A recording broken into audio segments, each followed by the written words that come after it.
ছাত্র জনতা এবং এই দেশের মানুষকে বলবো, আমার দেশের পরিবর্তনের জন্য এই স্বভাবের চোরগুলো যে চেয়ারে আসে, এই চেয়ার থেকে স্বভাবের চোরগুলোকে ফেলে দিয়া তারপরে এখানে কুরআনওয়ালা লোকদেরকে বসাতে হবে। এছাড়া পরিবর্তন সম্ভব। হারামে কোনো আরাম। যারা হারাম পথে কামায় এদের বড় বড় রোগ হয়। ওই মাউন্ট এলিজাবেথে গিয়ে তার পয়সা শেষ হয়, এদের সন্তান মাদকাসক্ত হয়, পরিবারের সুখ থাকে না, দাম্পত্য জীবনের সুখ থাকে না। এক কথায় হারামখোরদের জীবনের সুখ ছিনায় আনেন কে? আর আরেকটা গুরুত্বপূর্ণ কথা হলো, হারামখোর যারা হারাম খায় এর শরীরের রক্ত মাংস হারাম হয়। আল্লাহ রসুল বলেছেন হারাম শরীর কখনো আল্লাহর জান্নাতে ঢুকবে। এবং এইসব পাতি নেতা নামক চামচাদেরকে বলবো, তুমি যে এত চামচামি করো, তোমার নেতা নেত্রী তো ঢাকায় থাকে, ওরা তো বিপদে পড়লে টিকিট কেটে উড়াল মারে, কিন্তু তোমার মতো চামচার তো ঢাকা পর্যন্ত যাওয়ার ভাড়ার পয়সাও নেই। আবার তুমি এমন বেহায়া, এমন বেশরম, ওরা নিজেরা সেফ এক্সিট নিয়ে লুটপাট করে সব নিয়ে চলে গিয়েছে, আর তুমি এখনো তাদের পক্ষে কথা বলো। তোমার হায়া শরম আছে কিনা এটা আমি চিন্তা করেও পাই না। কষ্ট পেয়েছেন নাকি? আপনি বেইজ্জত করলেন ভালো ভালো মানুষকে, আল্লাহ তো ছাড় দেন নাই। আল্লাহ ছাড় দেন নাই। কিভাবে আল্লাহ ছাড় দেন নাই সেটা ভালো করে শুনুন। এই আলেমদেরকে জেলখানায় যখন ওঠানো হয়েছে, টিভিতে দেখেছে সোনাগাজীর মানুষ, দেখার পরে সোনাগাজী থেকে আরে এই আলেমটার এমন করলো, আপনাদের খারাপ লাগছে কিনা? খারাপ লাগে নাই? কি বলেন না? আমার ভাই ভুল বুঝছে, অসুবিধা নাই। একজন আলেমকে আপনারা দেখছেন আদালতে উঠানো হয়েছে দড়ি দিয়া বাইন্দা, ভালো লাগছে না খারাপ লাগছে? আদালতে যারা দেখেছে বলছে আল্লাহ তুমি তাদেরকে হেফাজত করো। আজকে ইতিহাস হলো এমন, আপনি যা করবেন ইতিহাস আপনাকে ছেড়ে। আজকে যখন এই সব কর্মকাণ্ডের হুকুমদাতাদের মধ্যে কাউকে কাউকে আদালতে নেওয়া হয়, আপনি ভালো ভালো আলেমকে বেইজ্জত করছেন না, আল্লাহ কিভাবে আপনাকে বেইজ্জত করতেছেন দেখেন। এদের জন্য সোনাগাজীর মানুষও আহ উহ করে না। আদালত পাড়ায় যারা থাকে কি আর আহ উহ করবে? ওরা ডানে বামে দেখে কোন দিকে পচা ডিম আর কোন দিকে সিরা জুতা আছে, সুযোগ পাইলে এদের উপরে পচা ডিম আর সিরা স্যান্ডেল নিক্ষেপ করে। এটা হলো মানুষের ক্ষোভ আর ঘৃণার বহিঃপ্রকাশ। এক ব্যক্তি ছিল, সে বিচারপতিও ছিল, আলেম ওলামাদেরকে এত তুচ্ছ তাচ্ছিল্য করে কথা বলতো, বুড়া বয়সে আল্লাহ তারা এমন বেইজ্জত করলেন। দেখছেন তো আপনারা, কলা পাতার উপর শুয়ে আছে। ধরাও খাইছে আমার এলাকায় সিলেটে। আর আমাদের সিলেটের মানুষ বড় অতিথি পরায়ণ, উত্তম মেহমানদারি করেছে। তবে কিভাবে মেহমানদারি করেছে তা এই সভ্য সমাজে আমি বলতে পারবো না, এত নিচে আমি নামতে পারবো না। আপনি মুসলমানদেরকে, আপনি অন্য কাউকে বেইজ্জত করবেন, আপনাকে বেইজ্জত করার দায়িত্ব নেবেন কে? আমার দেশে ভাতের হোটেলের এক মালিক ছিল, কওমি অঙ্গনের একজন আলেম, একজন মজলুম আলেম, মাওলানা রফিকুল ইসলাম মাদানী। উনি নিজে ফেসবুকে পোস্ট করে এবং বিভিন্ন জায়গায় বক্তব্যে উনি এটা বলেছেন, তাকে জেলখানা থেকে বের করে নিয়ে ঢাকায় এক রাস্তায় দুই দিকে গাড়ি চলাচল বন্ধ করে দিয়ে তারপরে একটা খারাপ মহিলাকে এনে তার পাশে রেখে ছবি তুলে বলা হয়েছে আমরা রিমান্ডে যা বলবো স্বীকার করবেন, নইলে এগুলো ফাঁস করে দিব। তখন তিনি বললেন, আমি না একটু আগে মালিকের সাথে ভাত খাইলাম, তা আমাকে এখন এরকম করছেন কেন? যে উনি ভাত খাওয়াই এই নাটকের স্ক্রিপ্ট তৈরি করে দিয়েছি, উনি এগুলো পরিচালনা করছে। আপনি এরকম ভালো ভালো আলেমকে বেইজ্জত করেছেন, ওই ভাতের হোটেলের মালিককে আল্লাহ এমন বেইজ্জত করেছেন, এইটাও আমি এই সমাজে বলতে পারবো না। আপনারা জানেন আল্লাহ তাকে কেমনে বেইজ্জত করেছে। আর আমার দেশে সকল জুলুমের মূল হুকুমদাতা যিনি, তিনি কি না করেছেন? আল্লামা সাঈদীর মতো বিশ্ববরেণ্য আলেমকে ধর্ষণকারীর মতো জঘন্য অপবাদ দিয়েছে। ধর্ষণকারীর মতো জঘন্য অপবাদ দিয়ে তাকে জনবিচ্ছিন্ন করার অপচেষ্টা করতে গিয়ে এদের উপর আল্লাহর কি গজবই না পড়েছে। আজ তারা নিজেরাই জনবিচ্ছিন্ন হয়ে চোরের মতো দেশ থেকে পালিয়ে যেতে বাধ্য হয়েছে। এদের পক্ষে একটু আহ উহ করার মতো মানুষ এখন চারপাশে খুঁজে পাওয়া যায়। আগেই বলেছি এগুলো আসমানের উপরের বা জমিনের তোলার ওয়াজ না, ওয়াজ চলতেছে আসমান আর জমিনের মাঝখানের কথা। এজন্য উপমা আমাকে আনতে হয়। আল্লাহ রসুল বলেছেন কেউ যদি কারো মান সম্মান নিয়ে ছিনিমিনি খেলে, কারো মান সম্মান নষ্ট করে, ওই ব্যক্তির মান সম্মান নষ্ট করার দায়িত্ব স্বয়ং যিনি নেন তিনি কে? এই জন্য খবরদার, কোন মানুষের মান সম্মান নষ্ট করার চেষ্টা করবেন না, বরং কারো দোষ ত্রুটি দেখলে পরে একাকী তাকে সংশোধনী দিবেন। আমাদের অনেকের মধ্যেই স্বভাব আছে, আমরা কারো ভুল দেখলে বলে বেড়াই, ভুল দেখলে অবশ্যই তাকে সংশোধন করে দিবেন। কারণ এক মুমিন হলো আরেক মুমিনের আয়না। আয়নার সামনে দাঁড়ালে যেমন নিজের চেহারা বা নিজের কাপড় চোপড়ের ত্রুটিগুলো আপনার চোখের সামনে পরিদৃশ্যমান হয়, ঠিক তেমনি একজন মুমিনের কাছে আরেকজন মুমিনের ভুল ত্রুটি ধরা পড়ে, কিন্তু সিস্টেমিক ওয়েতে তাকে আপনি একাকী সংশোধনী দিবেন, তার দোষ ত্রুটি আপনি বলে বেরাবেন না। এই গুণে যদি আপনি গুণান্বিত হতে পারেন, আল্লাহর নবী বলেছেন লা ইয়াসতুরু আবদুন আবদান ফিদ দুনিয়া ইল্লা সাতারাহুল্লাহু ইয়াউমাল কিয়ামাহ। যে ব্যক্তি কোনো মুসলমানের দোষ ত্রুটি গোপন করবে, আল্লাহ তাআলা ওই ব্যক্তির দোষ ত্রুটি কিয়ামতের দিন গোপন রেখে আল্লাহ তাকে জান্নাত দিয়ে দিবে। সুবহানাল্লাহ তো কইতে পারলেন, কিন্তু এই গুণে তো আমরা গুণান্বিত হতে পারি না। আমরা মানুষের ভুল দেখলে শুধু বলে বেড়াই, মানুষের ভুল দেখলে একাকী সংশোধন করেন, কারো মান সম্মান নষ্ট করবেন না। ফায়দা কি হবে? আমার আপনারও ভুল ত্রুটি গুনাহ আছে না নাই? আল্লাহ বলবেন তোমার বাড়ি না সোনাগাজীতে, তোমার তো স্বভাব ভালো ছিল, তুমি কারো মান সম্মান নষ্ট করতে না, বলে বেড়াতে না, গোপন রাখতা। আসো বান্দা, সোনাগাজীর আমার প্রিয় বান্দা আসো, আজকে তোমারও অনেক ভুল ত্রুটি গুনাহ আছে, এগুলো আমি কিয়ামতের মাঠে কাউকে বলবো না, যাও দৌড় মারো, আমার জান্নাতে দৌড় মারো। সুবহানাল্লাহ। তাহলে আমরা কারো মান সম্মান নষ্ট করব না। এই গুণে গুণান্বিত হওয়ার তৌফিক আল্লাহ আমাদেরকে দান করুন। 4, যে পাপের শাস্তি দুনিয়ায় আরম্ভ হয়, এর মধ্যে 4 নাম্বার পাপ হলো জিনা, ব্যভিচারে লিপ্ত হওয়া, বিবাহ বহির্ভূত হারাম রিলেশনে সম্পৃক্ত হওয়া। আবিয়াইতা বেচদর মিসকিন ছেলেরা এখানে আছে না নাই? আমার অবিবাহিত ভাইয়েরা, বিবাহ বহির্ভূত কোনো হারাম রিলেশন করে নিজের ক্যারিয়ারকে নষ্ট করবেন না, যৌবন নষ্ট করবেন না। খবরদার, বিবাহ বহির্ভূত এই হারাম রিলেশনে সম্পৃক্ত হয়ে ব্যভিচারে যদি লিপ্ত হয়ে যান, এর শাস্তি দুনিয়াতেই আপনাকে যিনি দেওয়া আরম্ভ করবেন তিনি কে? কত রকমের শাস্তি? আগে সরাসরি আল্লাহর নবীর হাদিস থেকে বলি, শুনেন আল্লাহর নবী কি বলেছেন। আল্লাহর নবী বলেছেন ইদা জানার রাজুলু খরাজা মিনহুল ঈমান। মুসলিম শরীফের হাদিস, আবু হুরায়রা রাদিয়াল্লাহু আনহু হাদিসটি বর্ণনা করেছেন।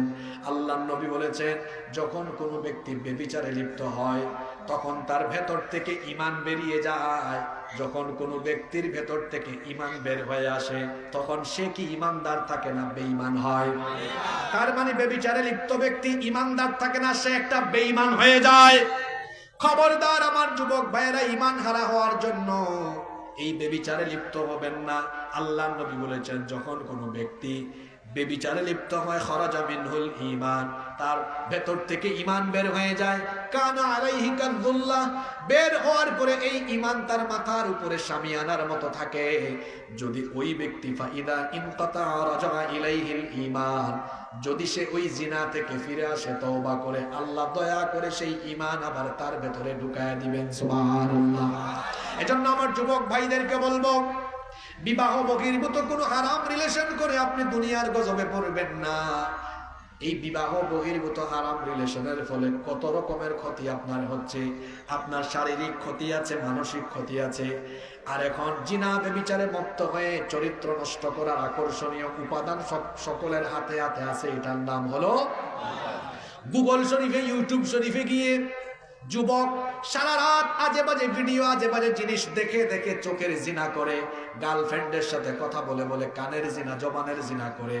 আমার ভাইয়েরা, এইভাবে রাত 3টা 4টা পর্যন্ত আমি দেখছি তো, আমি আমার পজিশন বুঝে দিব, বুঝতে পেরেছেন? এমনি আমারে উঠাইছেন 10টা 10 মিনিটে, আমি যে আমার মেজাজের ভারসাম্য রাখছি এটাই বেশি। আমাকে বলা হয়েছে 9টায় উঠাবেন, আমি 8টায় এসছি। মানুষগুলো এসে বাহিরে নিশ্চয়ই দাঁড়ায়ছে, কষ্ট পেয়েছে, এত রাত পর্যন্ত উঠান। আমার আগে তো দেখলাম এক হুজুর টাকা তুলতে তুলতে হয়রান হয়ে গেছে। এরপরে আমি উঠার পরেই মারছেন স্লিপ, আমাকে কি কোথাও দেখছেন কালেকশন করতে? তারপরেও মসজিদের স্বার্থে আমি দেখেছি, আমারও মনে এটা আছে, আমি দেখেছি এটা, আমি এটা বলবো, পজিশন বুঝে আমি আমার মতো বলবো। মানুষ কি চলে গিয়েছে? সবাই তো আছে, নীরবে নীরবে শুনতেছে। আপনি বারবার এটা দেওয়ার তো প্রয়োজন পড়ে না। আর ভবিষ্যতে মাহফিল করলে এভাবে এত লেট করে হুজুরকে উঠাবেন না, মানুষের কষ্ট হয়। মনোযোগ আছে আপনাদের? আল্লাহ নবী বলেছেন জিনার শাস্তি, কোন জায়গায় ছিলাম আমি নিজেই ওখানে আবার ভুলে গেছি, ছিলাম ঠিক আছে, মোবাইলে ছিলাম। এই যে রাত ৩টা ৪টা পর্যন্ত, এখনকার বেশিরভাগ যুবক এরা রাত ৩টা ৪টা পর্যন্ত মোবাইলে তাহাজ্জুদ পড়ে। এটা একটা রূপক কথা আর কি। তাহাজ্জুদ পড়ে তার মানে হলো ৩টা ৪টা পর্যন্ত মোবাইল নিয়েই পড়ে থাকে। অবস্থা দেখছেন তার? তার চেহারা দেখলে আমার মায়া লাগে। জুয়ান মানুষ, যুবক মানুষ, চেহারায় স্মার্টনেস, লাবণ্য থাকার কথা, কিন্তু তার অবস্থা এমন হয়েছে গালের ২ পাশের মাংস তার হাড্ডির চিপার ভিতরে ঢুকে গিয়েছে। ও এনার্জিলেস, ও দিনের বেলা ফার্মের মুরগির মতো জিমায় জিমায় হাঁটে। ও রাত ৩টা ৪টা এমনকি ফজর পর্যন্ত জেগে থাকে। ছোট্ট ছেলে, তার মাইগ্রেনের সমস্যা, তার প্রেসারের সমস্যা, কত রকমের সমস্যা। অত সকালবেলা নাস্তাও করে না, নাস্তা না করতে করতে পেট হয়েছে গ্যাসের কারখানা। ও যেখানেই যায় সেখানে পরিবেশ নষ্ট করে। এমন অবস্থা, তার খাদ্যাভ্যাস ঠিক নেই, কারণ তার ঘুমের অভ্যাস ঠিক নেই। ফার্মের মুরগির মতো জিমায় জিমায় হাঁটে। তার চাইতে ৬০ বছরের বয়স্ক চাচার এনার্জি আছে। বুড়া বয়স, তুমি তোমার যৌবন বয়সে এভাবে এনার্জি নষ্ট করে তোমার এই অবস্থা করেছো। এর কারণ তুমি না বললেও মানুষ ঠিকই বুঝে, কারণ তুমি গভীর রাত পর্যন্ত এই মোবাইলের অপব্যবহার করে জিনা ব্যভিচারের সাগরে ডুব দিয়ে তুমি চিপায় চাপায় যৌবন নষ্ট করো। আল্লাহকে ভয় করুন, গার্লফ্রেন্ডের পেছনে ছুটবেন না। নারীর ফিতনা হলো বড় ফিতনা। এই ফিতনায় যে পড়বে তার কেরিয়ার শেষ হবে, জীবন শেষ হবে। আর একটা কথা ভাঙ্গা বলে ফেলি একদম, এই যে ইন্টারে পড়ো, তুমি এসএসসিতে পড়ো, তোমার ক্লাসের মেয়ের দিকে তুমি যে তাকাও আর তার সাথে সম্পর্ক করার কুচিন্তা, বাজে চিন্তা করো। তোমার এই বয়স তো আমরাও পাস করে আসছি, যাদের বয়স এখানে ৩০-এর উপরে, ওনাদেরকে জিজ্ঞেস করে দেখেন, আপনার সাথে যে এসএসসিতে এইচএসসিতে পড়ে, আপনি অনার্স শেষ করার আগে তার ৩টা বাচ্চা হবে। আপনি আপনার ব্যাচমেট, আপনার ১-২ বছরের জুনিয়র, এই মেয়ের সাথে রিলেশন করার আজে বাজে চিন্তা বাদ দেন। পড়ার টেবিলে বসেন, পড়ালেখা করেন, আজান হলে নামাজে যান, কেরিয়ার ঠিক করেন, চরিত্রবান হন। দেখবেন সোনাগাজীর সুন্দরী সুন্দরী জরিনা সকিনার বাপেরা আপনার মতো চরিত্রবান, কেরিয়ার ডেভেলপ হওয়া ছেলের কাছে তাদের সুন্দরী মেয়ে বিয়ে দেওয়ার জন্য তারাই আপনার পিছনে ঘুরঘুর ঘুরঘুর করবে। আপনি ইতর অসভ্য ছেলের মতো মেয়েদের পিছনে ঘুরঘুর করবেন না, বরং নিজেকে এমন যোগ্যতায় নিয়ে যান যাতে মেয়েদের বাপেরা আপনার পিছনে ঘুরায়। চরিত্র বানাতে হবে ইউসুফ আলাইহিস সালামের মতো, যাকে আল্লাহ তাআলা দুনিয়ার অর্ধেক সৌন্দর্য দিয়েছেন। সোনাগাজীর এই যে সোনার চাঁদ ছেলেরা, আপনাদের দিকে তো সোনাগাজীর জরিনা সকিনা ভালো করে তাকায় না, এমন একটা চেহারা আপনার। আবার রাগ করেন না, আমি এটা তুলনা দিচ্ছি ইউসুফ আলাইহিস সালামের সাথে, যাকে আল্লাহ তাআলা দুনিয়ার অর্ধেক সৌন্দর্য দিয়েছেন। সুবহানাল্লাহ। তবে আমার ভুল বুঝবেন না, ইউসুফ নবীকে দুনিয়ার অর্ধেক সৌন্দর্য দেওয়া হয়েছে, আর আমার নবীকে দুনিয়ার সকল সৌন্দর্য দেওয়া হয়েছে। সুবহানাল্লাহ।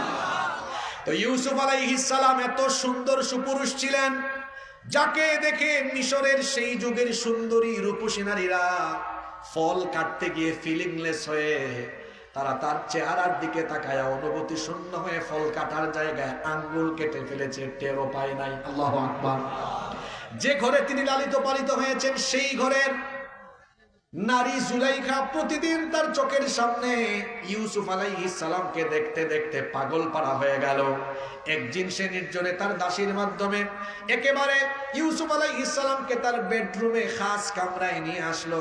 7টা দরজা ছিল, সবগুলো দরজায় তালা লাগিয়ে চাবি তার কাছে নিয়ে আসলো। এরপরে বলল, ইউসুফ এখানে আসতে হলে কিন্তু 7টা দরজা, সব দরজা লক করে দিয়েছি আমি, চাবিও আমার কাছে এসে আমার মনোবাসনা পূরণ করো। ইউসুফ আলাইহিস সালাম লক্ষ্য করে দেখলেন দুষ্ট এই নারী সবগুলো দরজায় তালা লাগায়া এরপরে আমাকে এমন জায়গায় কুপ্রস্তাব দিয়েছে, বের হওয়ারও কোনো জায়গা নাই। তিনি তখন মনে মনে চিন্তা করলেন, জুলাইখার কাছে এই 7টা দরজার চাবি আছে, এটা ঠিক আছে, কিন্তু সারা দুনিয়ার সবকিছুর কুদরতি চাবি আছে কার কাছে? তিনি ওই আল্লাহকে ভয় করলেন। আর দুষ্ট এই নারীর প্রস্তাব তিনি ফিরাইয়া দিয়া আল্লাহকে ভয় করে যখন আল্লাহর উপর তাওয়াক্কুল করে তিনি দৌড় মারলেন, আল্লাহ তাআলা খুশি হয়ে তার কুদরতি চাবি দিয়ে তার নবীর চরিত্র হেফাজতের জন্য সবগুলো দরজা একটা একটা করে খুলে দিলেন। আমার যুবক ভাইয়েরা, আপনাদের চরিত্র হবে এই রকম। একটা মেয়ে হেঁটে যাবে, আল্লাহ কোরআনে বলেছেন, কুল্লিল মুমিনিনা ইয়াগুদ্দু মিন আবসারিহিম, মুমিনরা পরনারী থেকে চক্ষুকে নিম্নগামী করে রাখো, চক্ষুকে নিচের দিকে দাও। হুকুম কার? আল্লাহ। আল্লাহর রাসূল আপনাদেরকে কি বলেছেন শুনেন, ইয়া শাবাব আল ইসলাম, রাসূল বলেছেন, হে ইসলামের যুবকেরা, গাদ্দু আবসারুকুম, তোমাদের চক্ষুকে নিম্নগামী করো, ওয়াহফাজু ফুরুজাকুম, লজ্জাস্থানের হেফাজত করো। যদি এটা করতে পারো, আমি রাসূল কিয়ামতের দিন তোমার জান্নাতের জিম্মাদার হয়ে যাব। সুবহানাল্লাহ। রাস্তাঘাটে একটা মেয়ে দেখলে টিটকারি মারতে ইচ্ছা করে, হ্যাঁ, তার একটু মিস কল মারতে ইচ্ছা করে, তার সাথে কথা বলতে ইচ্ছে করে। গার্লস কলেজ, সোনাগাজী মহিলা কলেজের সামনে গিয়া ইতরের মতো দাঁড়ায় থাকে, লজ্জা করে না। আপনার বোনের দিকে কেউ তাকালে আপনার কেমন লাগবে? খারাপ লাগবে। তো আপনি যে মেয়ের দিকে তাকান, সে কি কারো বোন নয়? একবার এক ছেলে আমারে কই কি জানেন, হুজুর আপনি যে ওয়াজটা করলেন যে মেয়ের দিকে তাকান সে কারো না কারো বোন, আপনারও তো বোন হতে পারে। এখন সবাই যদি আমার বোনই হয়, বোনের নজরের দিকে আমার বউ হবে কোনটা? কি আশ্চর্য প্রশ্ন। তা আমি আমার যুবক ভাইদেরকে বলবো, ভাই, বউ হবে যেটা, আল্লাহ যেটা আপনার জন্য রেখেছেন, ওইটা অটোমেটিকলি আপনার কাছে পাঠিয়ে দিবেন কি? চরিত্রের হেফাজত করতে হবে, কারণ জিনা ব্যভিচারের শাস্তি শুরু হবে কোথায়? যারা জিনা ব্যভিচারে লিপ্ত, এদের চেহারার সৌন্দর্য নষ্ট হয়, এদের শরীরে বিভিন্ন রোগবালাই চলে আসে, বিভিন্ন যৌন রোগে এরা আক্রান্ত হয়, সুস্থ সবল সুন্দর জীবন থেকে এরা বঞ্চিত হয়। এই হারাম পথ থেকে ফিরে আসুন, দেখবেন সুস্থ সুন্দর একটা জীবন পাবেন, যেই জীবনে বরকত দিবেন কে? আল্লাহ। এজন্য অসৎ মানুষের সঙ্গ ত্যাগ করুন। কথায় আছে, সৎ সঙ্গে স্বর্গবাস, অসৎ সঙ্গে। এক ব্যক্তি আতরের দোকানে ঢুকেছে, আতর কিনে নাই, কিন্তু 10 মিনিট আতরের দোকানে ছিল। বের হওয়ার পরে তার সাথে আতরের গন্ধ হবে কি হবে না? আরেকজন লোক বিড়ি সিগারেট খায় না, কিন্তু বাড়িতে ঢুকার আগে এক বিড়ি ঘুর তারে জড়ায় ধরছে। এখন তো বিড়ির গন্ধ তার সাথে মিশে গেছে। বাড়িতে গিয়েছে, তার বউ বলতেছে, তুমি এত খারাপ হয়েছো কোত্থেকে? কয় কি হয়েছে বউ? কয় তুমি তো বিড়ি খাওয়া শিখছো। কয় আল্লাহর কসম বিড়ি খায় না। কয় না, তুমি খাইছো। আসলে লোকটা খায় নাই, কিন্তু বিড়ি ঘুরের সাথে কিছুক্ষণ থাকায় বিড়ির দুর্গন্ধ চলে গিয়েছে। আতরের সাথে থাকলে আতরের গন্ধ, বিড়ির সাথে থাকলে বিড়ির গন্ধ। কলেজে বিশ্ববিদ্যালয়ে যারা পড়াশোনা করেন, মাদকাসক্ত, ইয়াবাখুর, গাঁজাখুর, নারীতে আসক্ত এমন ছেলেদের সঙ্গ ত্যাগ করে নামাজি, চরিত্রবান, মেধাবী শিক্ষার্থী যারা, তাদেরকে বন্ধু বানিয়ে তাদের সঙ্গী সাথী হয়ে যেতে হবে। কষ্ট হচ্ছে আপনাদের, তাই না? 5, যে গুনাহের শাস্তি শুরু হবে দুনিয়ায়, অন্যায়, অবৈধ, হারাম পথে যারা উপার্জন করবে, এই শাস্তি এরা দুনিয়ায় ভোগ করবে। হারামে কোনো আরাম নাই। হারাম পথে মানুষকে ঠকায়া, জনগণকে ঠকায়া সম্পদের পাহাড় গড়ে এই সম্পদ উপভোগ করতে পারবেন না। আপনারা নিজের চোখে জুলাই আগস্টে দেখেছেন, হারামখোরের দল সম্পদ হারাম পন্থায় উপার্জন করে সম্পদের পাহাড় গড়েও উপভোগ করতে পারে নাই, সব ফালায়া থুইয়া পলায়ন করে গিয়েছে। উপভোগ করতে পারবেন? আল্লাহর নবীর কথা এটা, এটা আমার কথা নয়। আল্লাহর নবী বলেছেন, ইন্না হাদাল মাল খাদিরাতুন হুলওয়া, নিশ্চয়ই দুনিয়ার এই সম্পদ হলো চাকচিক্যময়, সুমিষ্ট, মিষ্টি, সুমিষ্ট এগুলো। আল্লাহর নবী বলেছেন, মান আখাদাহু বিহাক্কিহি অতএব যে ব্যক্তি বৈধ পথে তা উপার্জন করে, বৈধ পথে খরচ করে, তার সম্পদের মধ্যে যিনি বরকত দেন তিনি কে? এরপরে আল্লাহর নবী বলেছেন, ওয়ামান আখাযাহু বিগাইরি হাক্কিহি কানা কাল্লাযী ইয়াকুলু ওয়া লা ইয়াশবা। যে ব্যক্তি বৈধ পথে তা উপার্জন করে না, সেই ব্যক্তির উদাহরণ হলো ওই ব্যক্তির মতো যে ব্যক্তি খাবার খায় কিন্তু পরিতৃপ্ত হয় না। আসলে যারা হারাম পথে পয়সা কামায় এদের পেট কখনো ভরে, এদের পেট ভরে না। এদের ফেনী সোনাগাজীতে বাড়ি হলে কয় যদি ফেনী শহরে হইতো, ফেনী শহরে হওয়ার পরে কয় যদি ঢাকায় হইতো, ঢাকায় হলে পরে পরে যদি বেগম পাড়ায় হতো, নিউ ইয়র্কে হতো। এদের পেট আসলে ভরে না। প্রাচুর্য সম্পদ অর্জন করতে করতে এদের অবস্থা কি হয় আল্লাহ বলেছেন, আলহাকুমুত তাকাতুর হাত্তা জুরতুমুল মাকাবির। এই প্রাচুর্যের প্রতিযোগিতায় থাকতে থাকতে এরা কবরে চলে যায়। আল্লাহর নবী এদের ব্যাপারে বলেছেন, ওয়ালাইয়ামলা ফাহু ইল্লা তুরাব। কবরের 3.5 হাত মাটি ছাড়া এই হারামখোরদের পেট দুনিয়ার কোনো কিছুতে ভরবে না। আমার দেশে চোর হলো 2 জাতের। জোরে বলেন তো, চোর কয় জাতের? একটা হলো অভাবে, আর একটা হলো স্বভাবে। এক লোক আপনাদের সোনাগাজীরই বাসিন্দা, তার ঘরে 2-3 দিন ধরে খাবার নাই। একটা সবজি ক্ষেতের পাশ দিয়ে যাচ্ছে, ভাবতেছে আমার বউ তো বলছে সবজি নাই, কিছু ফুলকপি, কিছু লাউ সবজি, তারপরে কিছু মূলা। দেখছে ডানে বামে কেউ নাই, লুঙ্গির মধ্যে লুকায় নিয়ে চলে গেছে। এটা অভাবের চোর না স্বভাবের চোর? অভাব, অভাবের চোর। কিসের চোর? সচিব, ডিসি, এসপি রাষ্ট্রীয় বড় দায়িত্ব পেয়েছে, সরকার তাকে বাসা দিয়েছে, বাড়ি দিয়েছে, গাড়ির সুবিধা দিয়েছে, বেতন দেয়, ভাতা দেয়। তারপরেও এই হারামখোর কলমের খুঁচায় চুরি করে, দুর্নীতি করে, ঘুষ ছাড়া ফাইল এক টেবিল থেকে অন্য টেবিলে দেয় না। এই হারামখোরকে সরকার বেতন দেয়, ভাতা দেয়, গাড়ি দেয়, বাড়ি দেয়, তাও চুরি করে। এটা কি অভাবের চোর না স্বভাবের চোর? আমার দেশে অভাবের চোর বেশি না স্বভাবের চোর বেশি?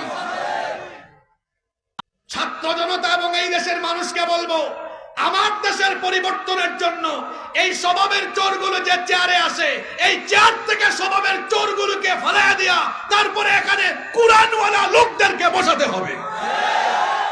এছাড়া পরিবর্তন সম্ভব। হারামে কোনো আরাম। যারা হারাম পথে কামায় এদের বড় বড় রোগ হয়। ওই মাউন্ট এলিজাবেথে গিয়ে তার পয়সা শেষ হয়। এদের সন্তান মাদকাসক্ত হয়, পরিবারে সুখ থাকে না, দাম্পত্য জীবনের সুখ থাকে না। এক কথায় হারামখোরদের জীবনের সুখ ছিনাই আনেন কে? আর আরেকটা গুরুত্বপূর্ণ কথা হলো, হারামখোর যারা হারাম খায় এর শরীরের রক্ত মাংস হারাম হয়। আল্লাহ রসুল বলেছেন, হারাম শরীর কখনো আল্লাহর জান্নাতে ঢুকবে এবং